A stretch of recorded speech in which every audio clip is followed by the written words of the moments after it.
La-da-da-tee-tee. La-da-da-da-da-tee. La-da-da-da-da. Da-da-da-tee. La-da-tee. Da-da-da-tee. La-da-da-da-da-da. Have a little note here from College Park, Maryland, which is, by the way, where the University of Maryland is. And I spent some time in that area at one point in my checkered career. Princess Eustacia, the fire eater with the Bartok European Circus, received first and second degree burns when a fire broke out in the house trailer where she was practicing her act. She's a fire eater. And she burned down her trailer. Her husband, Count Desmond, the circus sword swallower, lost his sword in the blaze. But in true fashion, he ate a bent coat hanger at that night's performance. Showbiz is just, nothing like watching a guy eat a bent coat hanger. That's just great showbiz. I really like that. Speaking of showbiz, we have a very, I might add, somewhat sensitive theme for tonight's program. You mind? Sensitive theme. That sure is sensitive. Good God, what's happened to Aunt Minnie? Come on, Auntie. Blow that thing. Yes. Well, what we'd like to do tonight, if we may... Come on now, that's it. We would like to salute one of the qualities that all of the organic creatures of the earth share. And that's total perversity and complete thinkishness. So would you please bring it up there? We're going to salute tonight the think in all of us. Oh. That's what happens when you have too much wheat germ. Here, cut it out there. That's terrible. That's terrible. By the way, speaking of wheat germ, that reminds me of a thing here. Speaking of wheat germ, I had an aunt. I guess we all have. I presume everybody has had relatives at one time or another, but I had this aunt, and little did I realize at the time that my aunt was a prototype of a great long line of American performers to come. That my Aunt Clara, in fact, I still have my Aunt Clara. She's still around. Probably lived to be 400 with the way she lives. But Aunt Clara is, how can I put it? Within each one of us, there is the person deep down in his soul, each one of us, there is one small part of us that demands constant sympathy. That is the self-pitying side, oh, gee, none of you know how it is to be me. Oh, wow, nobody appreciates what I do. This is part of the makeup of us, let's face it, you walk around saying, oh, wow. It runs through almost every novel. Let's face it. That's all Yossarian ever did, was feel sorry for Yossarian. All the way through. You remember Yossarian, didn't you? He had that blimpie, number 34, down on 12th Street. But nevertheless, this little side of us, it's the whining side. My Aunt Clara was a magnificent, and is, to this day, remains, one of the greatest creative whiners I've ever known. Now, what does it take to be a kvetcher? This is, by the way, a great word, kvetch. What does it mean? To kvetch. Well, I sit in the corner and go, ah! All right.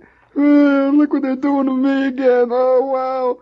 Of course, many a kvetcher becomes a leader of demonstrations. He becomes often a second-rate politician, if you can carry your kvetch into creative areas. And so Aunt Clara, my Aunt Clara, I to this day, whenever, have you got any relatives in your background, whenever their name is mentioned, you get a specific kind of feeling? Well, when the name Aunt Clara is mentioned, even this, here it is now. It's over 1,200 years since this occurred. But my Aunt Clara, whenever her name is mentioned, and I even mentioned it. When I mention it, I get the feeling of intense, almost stifling. I mean, like you're drowning in it. Intense boredom. Because Aunt Clara was the one in our family who always, this is part of her kvetch, who always volunteered to, quote, "I'll take care of the children. You go out and have fun. Don't worry about me." That's what Aunt Clara would always. I could see my mother, my old man, and my Uncle Carl. See, we had all these cousins. See, when you just have to appreciate when you live in a family, when your mother has had 5 sisters, and they have spawned the way people spawn. That produces a whole crowd of cousins, all roughly the same age. Well, I was just one of a great mob of cousins, and it seemed like every couple of weeks, everybody, the grown-ups, were going somewhere. They'd go to a big party or someplace like that. And my Aunt Clara would say, "Oh, don't worry, I'll take care of the children." Well, she did. And she had this way of carrying around with her all the time this almost a palpable load. You could just see it. And as a kid, I didn't understand this stuff, She almost a big sack of self-pity. And she would sit in the kitchen taking care of the kids, and she would devise games. "What do you say that all of us play hearts?" Oh, play hearts. Well, she had this idea that we like to play hearts. Did you ever play that game? Terrible game. I don't know why anybody ever plays it. But we had these girl cousins. See, there's a whole crowd of girl cousins. My cousin Arlene would instantly lock herself in the John. Everybody who is, has had a large number of cousins and brothers and sisters knows that there's always one person out of, say, every given 15 or 20 that spends most of their life in the John. Is this true? I don't know why I'm telling you all this tonight. You know all these things. You've lived the life. You know what life is about. Why should I tell you, But nevertheless, Arlene would immediately lock herself in a John and to do whatever she does for 8, 10, 15, 22 hours, maybe sometimes 3 days in the John. And so me and my cousin Buddy, you've never heard me talk about Buddy. Me and my cousin Buddy. My cousin Buddy was a very shifty cousin and a real city type. I want to tell you, this guy was like the epitome of Chicago type kids, which is very different from a New York kid. They're very different type kids. And so here we are. Aunt Clara is taking care of the kids. Now, I don't want to start anything here tonight. I don't want to give anybody any rotten ideas. But I'm going to have to tell you what actually happens when kids are being taken care of. Now, the first thing I would like to say here as almost a disclaimer of guilt is this. I don't think at any point, any time in history, the adults of any given time knew or know or will know more than 1/15 of what goes on in their kids' lives. You accept this, Jerry? Okay, fine. We're in agreement on that. Let's put it this way. The percentage may vary, maybe between 1/15 to 1/12, but never any more than that. It may go all the way down to 1/94, depending on how shifty the kid is, and how much you can get away with. And a lot of it has to do with the neighborhood. You see, if you live in the country in a little house surrounded by nothing but fields, it's very hard for a kid to live much of a secret life, although he will manage it. This is a fact. And it will be not as satisfactory, but one of the great things about living in the city is that you can have a very rich, tremendously vibrant secret life that nobody, the minute you walk out of the house, there's 27 million opportunities to do 28 million things. And so you can live just a fantastically rich, a totally it's a whole human compost heap of existence all by yourself. Well, I used to look forward to these days for one reason. I mean, these days when Aunt Clara would be popped on us, First of all, Aunt Clara and her apartment bored me. She had one of these apartments that was always hot.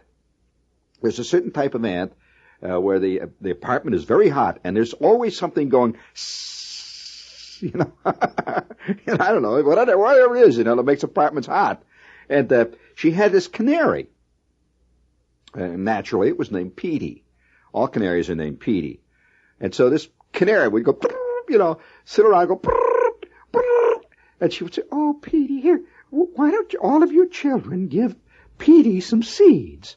Well, you know, as a kid who owned a BB gun, Petey was a natural enemy, actually, and I was not a canary kook, although my cousin Merle, who was a girl type, was. And so the girls all hang around, you know, and they're feeding this canary. And Buddy, who was my shifty cousin, Buddy would look over at me with the eye like, how long is it going to be before we can split? Now, how old were we? We were about, I would say, between 9 and 12. That is a dangerous age. That's an age when when you make a lot of decisions, those decisions are made almost unconsciously. I think very few people are very little different, no matter what their age is now, than they were inside, very definitely already formed, by the time they're 9 or 10. Do you agree with that? Think about it now. Wait a minute now. I'm talking about in the ultimate way you are. Sure, you learn to be sharper, sneakier. You learn to buy your clothes at Barney's and get those fancy things. You learn how to order martinis. Oh yeah. There's a lot of different techniques you learn about life. But deep down underneath it, if you are basically a coward at 9, and you're afraid that a ball is going to hit you in the mouth anytime you go out and play, and you're always afraid of guys named Al and Mike, you will be that way all of your life. You will be deeply afraid that somebody's going to get up at the bar one time and say, what was that? Huh? All right. That's the last time you're going to talk like that. And bam. So this is deep. Hey, you know. Oh, yes. Very early in life, I'd say about 9, male kids either make the transition from being either the victims or the aggressors. Right there at that point, you are either going to be forever a victim or ever an aggressor. You are either going to be a thumpee or a thumper. You will either be, you'll either be a victim or a bully. You ought to see somebody. You know, they're beginning to print their memos around here on asbestos. Fantastic. They blow up into flame if you don't watch out. But nevertheless, I'm just proposing a theory here that it's not so much of a theory. I mean, most psychologists agree with this, that you are pretty much, by the time you're 9, you are pretty much what you're going to be all of your life inside. Now, you may fake it a lot later. I mean, you may come into the bar, once in a while and sit down there with this chick and you say, oh boy, listen, any of these guys around here get tough, boy, I'll tell you what I'd do. Yeah. Well, all right. So the problem, of course, arises immediately, is how much control do you have over your life? I mean, how can you actually mold yourself into a newer, better, more dynamic person? You believe that. This is an American belief, by the way. And almost exclusively in the world do Americans believe this. This is why they're constantly having problems, constantly becoming disappointed with life. They bought every damn book they could buy. How to become thin, how to become fat, how to become famous, how to become rich, how to become sensitive. They bought every kind of book, and they still remain the same old klutz. There's still Clarence walking around. The only thing is now they got a pile of old books in the corner. And so it's a real problem with us. It really is. I guess that's what led the Pilgrims to come over here. They, when they first came over here, they really thought they could create a whole different new ball game. They were going to expunge evil. That was the beginning. They were going to get rid of evil, leave it all back there in Europe, get rid of evil. And of course that persisted for many centuries, actually many generations. People believed that Europe is evil, we're good, and they got all the evil over there, we got all the good stuff. And yes, this is, and then it's still, you see, little pockets of this kind of lunacy still persist. But nevertheless, we're a group of people that share one common myth, and that myth is that man can become anything he wants to be.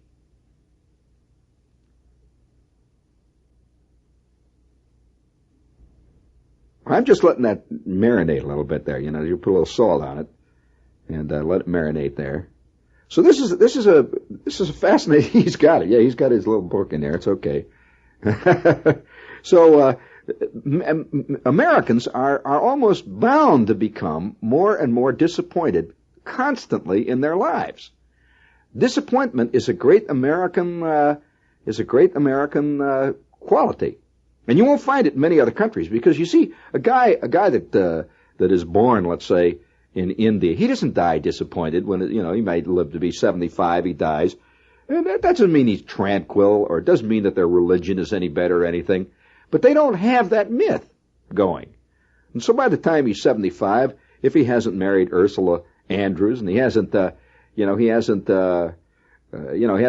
out with Raquel Welch half a dozen times, and he hasn't had a drink with Jack Lemmon and made a movie and become famous. He doesn't feel anything was wrong with his life.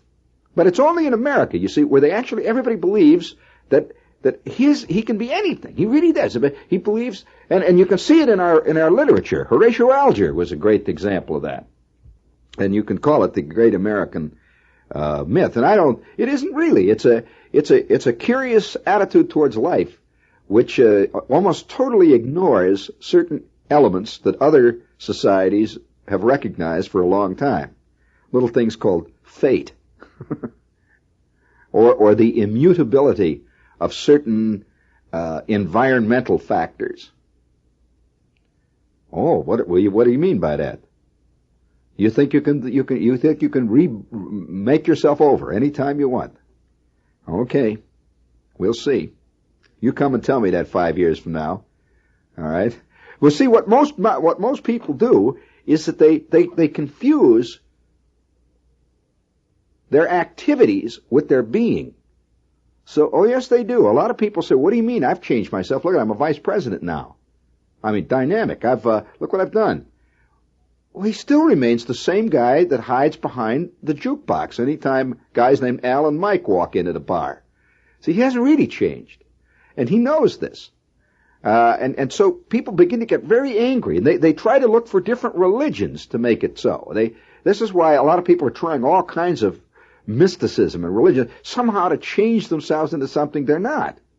One of the saddest crowds, these poor little kids that stand around in the street corners, they're hitting little, banging on little cymbals and stuff. And you just really feel sorry for these kids, You really do. Because you wonder how they're going to look back on that, 10 years from now when they look back. They wonder what the hell was all that about. But nevertheless, this is it's kind of a fascinating problem. So anyway, here we are. Now, how are you formed? You see, you're formed by a lot of things, and not necessarily traumatic experiences. I'm talking about secret life experiences, which don't have much to do with formal education, but have a lot to do with what you ultimately become.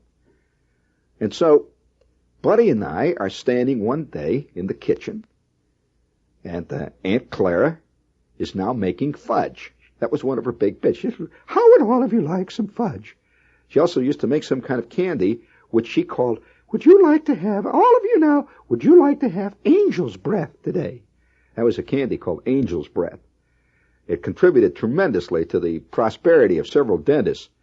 I mean, this stuff had about an octane of 175 as far as sugar was concerned. There's this white gooey stuff. Well, so we're standing around the kitchen, and all these cousins, about 25 cousins. Now, one of the great things about having a whole gang of cousins, there were at least, well, I can tell you, my Aunt Kate had 4 kids. My Aunt Min had 5 kids. So, all right, there's 9 already. There was me and my kid brother. There were about 26 cousins, literally 26 cousins, all standing around in the kitchen this day. So it's easy to split when you're in a crowd. It's one of the great things about being in a crowd. By the way, I might point out, if you've never thought about this, Skip, and don't go away yet, one of the great things about working for a big company, Skip, is you can get away with a lot more. Right? You work in a little company where there's just you and the other guy. Everybody knows who did it last night and why the meters burned out.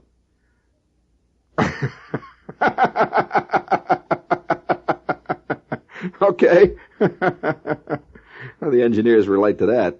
So, nevertheless, we're me and Buddy are standing there, and all these kids around. Now, I'll bet every kid listening now will look at it.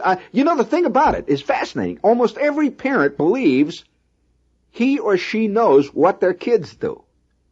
Well, what do you mean? I know all about Howard. Oh, yeah, sure. That's they really believe this. And it's one of the great, there's another great myth. A lot of kids, on the other hand, of course, there's confusion on both sides.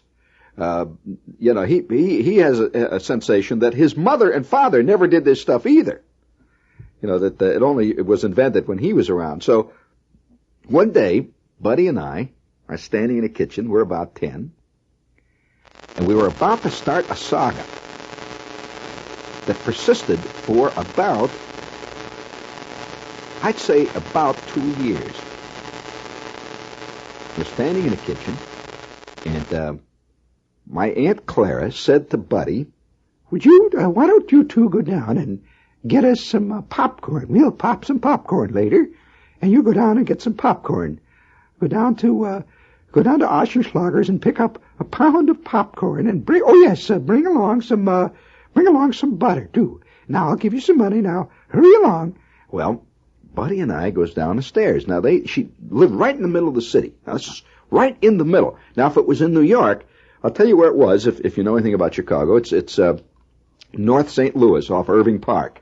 It's up on the northwest side of Chicago. It's a tremendous big residential area, but there were stores and there were all kinds of little movie houses and stuff, and the buses and the streetcars and everything going all around the place. It's a big, busy area. See, in New York it would be like say roughly West End, someplace like that, 72nd and Broadway, something like that. So we go down the street, and Buddy, me and Buddy, and we're walking along, and we're walking towards the store. See. And Buddy turns to me and says, hey, he said, what do you say we go over and watch Jake's place? I said, Jake's place? He said, yeah. He says, there's this bar down here. He says, it's right on the other side of the show. He says, it's right down there by the grocery store. I said, what do you mean watch him? He said, well, we'll watch the drunks come out. I said, watch drunks come out? He says, yeah, come on. So this was actually, by the way, Saturday night. I have to point out that it was Saturday night because it was always on the weekend, either Saturday night or Sunday night, that we were left with Aunt Clara. They were having a big party somewhere. Say, never in the middle of the week, never. It was always on the weekend. So, the bars, that's when the big action goes on in the Chicago bars. So now the bars in Chicago are different, really, than they are in New York, because they really have the mystique in Chicago of the so-called neighborhood bar. Every block, almost without exception, at each end of the block, on both sides of the street, there are bars, and usually 3 or 4 bars in between.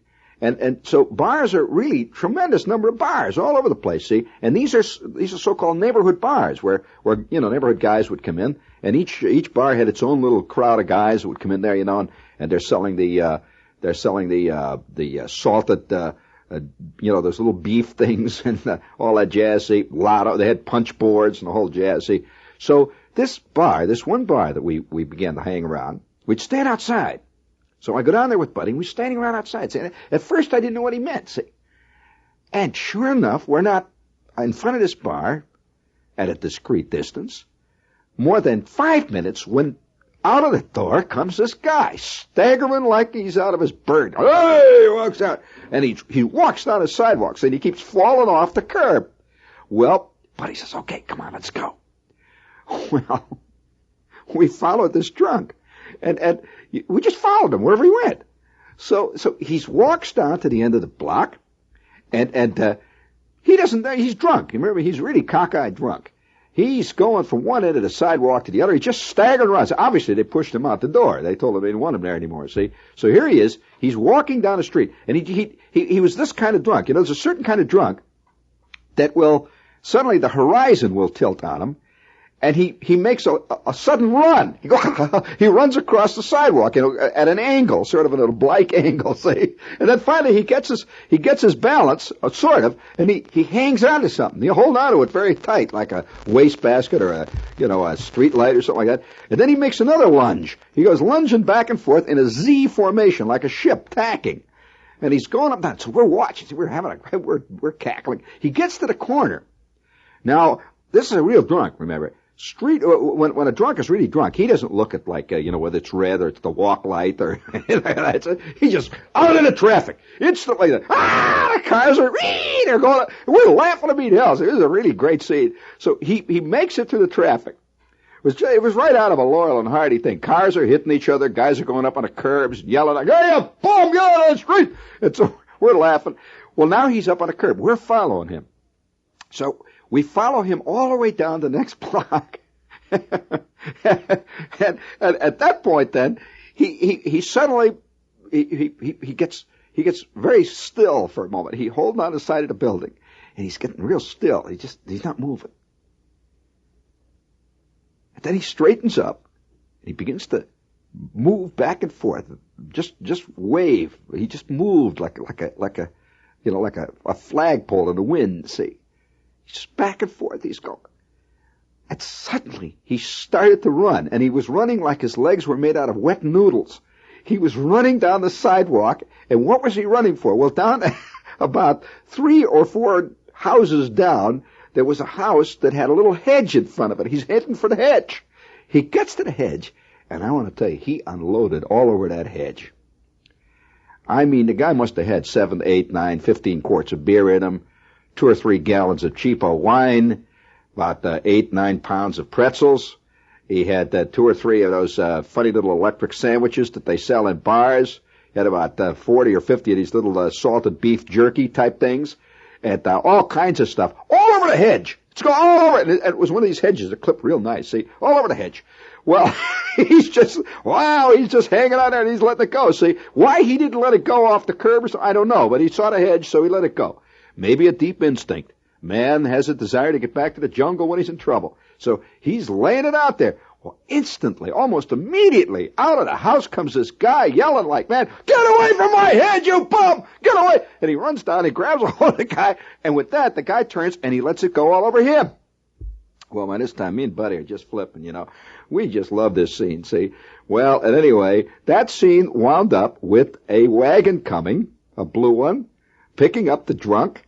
The guy is bugged. The stuff is all over his suit, all over the yard, all over the hedge. And when the wagon drove away, both Buddy and I applauded loudly. We then went back and stood in front of the bar again, waiting for another one.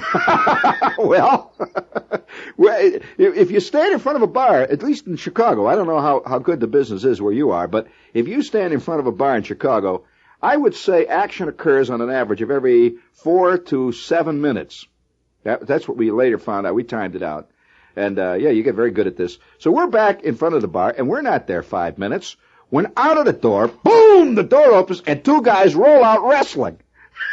They're wrestling. They're hitting each other. One guy's got the other guy's tie, his tongue is sticking out, and they're rolling around. These 2 tank drunks are rolling around on the floor, on the street there, "Hey, please, you can't get away with it. I'll tell you my wife, boom." And they're falling up and down. The wagon pulls up. They load them in, and by this time there's a big crowd, and Buddy and I applaud. We're cheering, see? Well, then we took up our position again. And sure enough, 4 minutes later, out comes a lady, this time stewed to the gills. And I want to tell you, lady drunks are even funnier in some ways than men drunks. And, she went down the street, see, and it was really funny. Her shoe kept falling off. Every time she'd go, she'd go about maybe 4 or 5 feet, and she had these high heels. Well, her shoe would fall off, and then she'd try to put her shoe on. Well, now, she was kind of a dignified-looking lady, I would say, silver hair type, and she would edge over to the side of the sidewalk, hang out to the building, and try to put her shoe on. Well, she would take maybe 15, 20 minutes. The shoe kept falling, she put it on backward and all that stuff. We're laughing, cheering. Well, all right, this goes on. It is now about an hour and a half. And Buddy and I finally decided that we'd better go get the popcorn. So we go down, get the popcorn, we get the butter, and we go back up the stairs, and there's Aunt Clara and all the kids. And they're all playing Lotto, which, by the way, is another totally numbing game. Have you ever played Lotto? Have you ever heard of it? Oh, that's a big game among aunts in Chicago. They love that. It's a little bit like Hearts, although it's played that kind of numbskull game. It's played with cards. It's a little like bingo, and you have little round pieces of wood, like little markers that you put on cards, and they roll dice.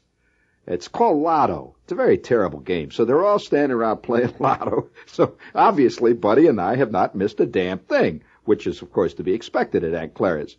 So we walk in, and Aunt Clara looks up and says, "Oh, Buddy and Jeannie are here. Well, let's all have popcorn."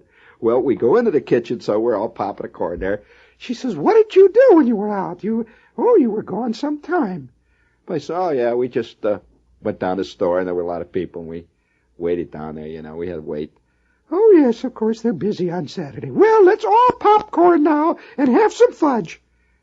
Well, my Aunt Clara never suspected that me and Buddy were immersed in human degradation for the 2 hours. Well, from that time on, and I should consider this a little more before I go on, but from that time on, Buddy and I, and of course, we continued to go over to Aunt Clara's house every other Saturday. It was always one of those scenes.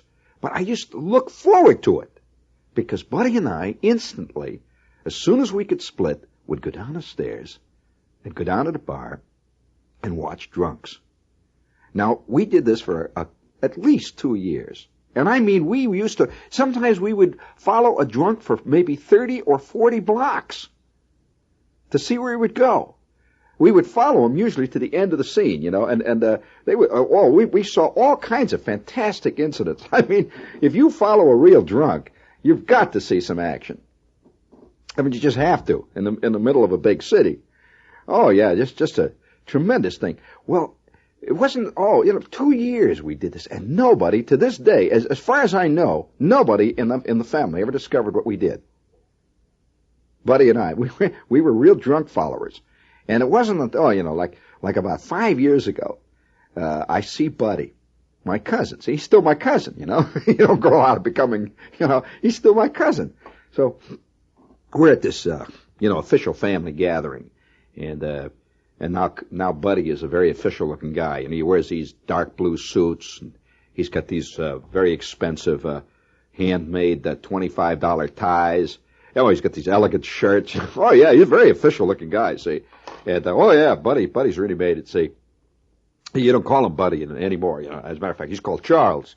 And so we're standing in the middle of this big family gathering. As a matter of fact, it was a family type, funeral type scene, see. And some obscure aunt had finally decided to hell with it. She had enough. And she left. She's, her scene is over. So we're at the funeral. And so Buddy and I are standing in the middle of this big crowd. A lot of people standing around. And all kinds of people we didn't even know, friends of her. And everybody's very elegant, all dressed up in these suits, and the organs are playing and all that stuff, and the flowers. And, what do you do? You just stand around. And I had said hello to my cousins, whom I had not seen for a long time. And there's Buddy standing over there. I walk over to Buddy, see, and they had these little sandwiches they were serving down there. It's a kind of like a reception room, and they had little sandwiches and little glasses of fruit punch and stuff. And Buddy says, "How are you?" And I said, "Okay, Buddy, how are you?" "Oh, fine. Very official. I said, "Oh, good to see you, Bud. Hi, George. You've changed a lot, Yeah, well, so have you, So, after all, that's the way it goes." A long, pregnant pause, and then Bud says, "Hey, how'd you like to go out and watch some drunks, huh?" I said, "Not bad, Bud. Let's go out." So here we are. We're grown-up men. Now, wait a minute. We went out. The two of us walked out on the street, and we walked down the street, and he says, you remember those, watch those drunks? I said, I sure do, buddy. He says, he said, funny thing, he said, now, he said, I'm grown up, and he said, I go to some of those bars once in a while just to go in there and look and, and have a drink there at an old bar, see, where he used to stand right out in front and watch as a kid. And we walk down the street. We're now 5 minutes. Sure enough, we pick up a drunk. And it's surprising. You don't lose your hand at that kind of stuff. Once you're a skulk, once you're a sneak, you retain it's like learning to ride a bicycle. You never forget it. You never forget how to swim or run a typewriter. You never forget how to track drunks once you've tracked a drunk. So Buddy and I, at a discreet distance, we pretend like we're looking at a storefront, and this drunk is staggering down the street. And he's going, he's singing, and this goes on for about 10 minutes. And sure enough, a cop comes along and gives him a rap and throws him in the car and takes him away. But he says, it's kind of good, some things never change. I said, that's true, bud. Some things never change. That a drunk in the days of the Roman Empire must have been just like a drunk in the days of Attila the Hun. And a drunk hanging around outside the cave when they first discovered that fermented pomegranate juice knocked you on your behind must have been pretty much, can you imagine a drunken caveman sitting over in the corner and all the others are trying to, calm him down. Will you stop it, for a while? Well, some things never change. And so even today, I must tell you that this is at this point plays a distinct role in my life. That today, when I come down 6th Avenue or walk up 7th Avenue, I often wonder, how great it would be to have Buddy with me, because he would appreciate 6th Avenue. I mean, he would appreciate 3rd Avenue even more, because 3rd Avenue has some unbelievably great drunks. Other streets, no. I mean, you don't find a decent drunk on the 5th Avenue. Very rarely. Nah. And any of the drunks you see on Park Avenue are in cabs. So, that's no good.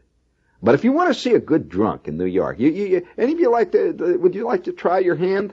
Well, I would tell you, I've done a little work a little research on the side, that the area between roughly 23rd Street on 3rd Avenue up to about 50th Street is one of the best drunk tracking virgin territories that I have ever known. Since the northwest side of Chicago. Of course, that stands alone. I mean, so once in a while on a Saturday night when I don't have much to do, I go down and follow a few drunks, see how it's going. And I'll tell you another thing. The New York drunk doesn't quite have the complete abandon that the Chicago drunk has. Maybe it's because New Yorkers tend to be a little reserved, a little afraid of each other. But a New York drunk tends to be a little furtive, a little secretive. And although I did see one great one the other night, by the way, right down here at 40th and Broad, I saw a drunk, beautiful, beautiful move he made.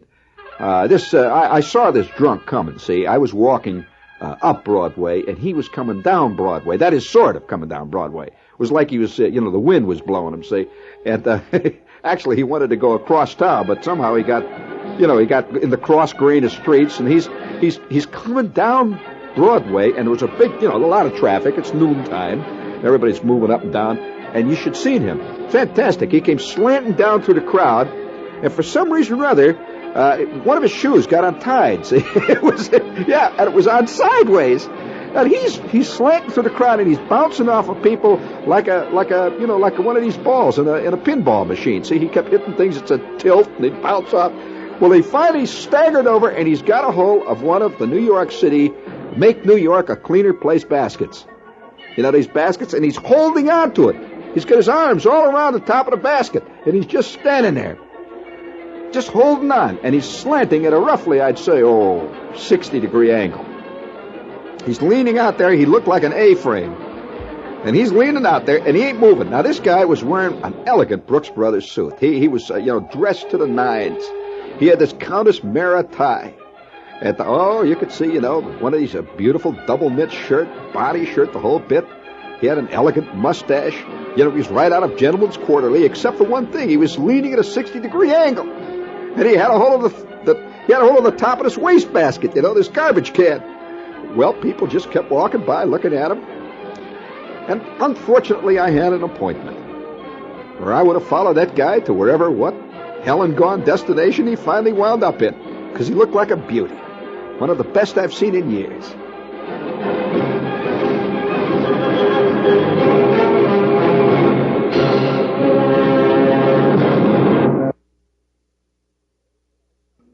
This is the Eastern Public Radio Network.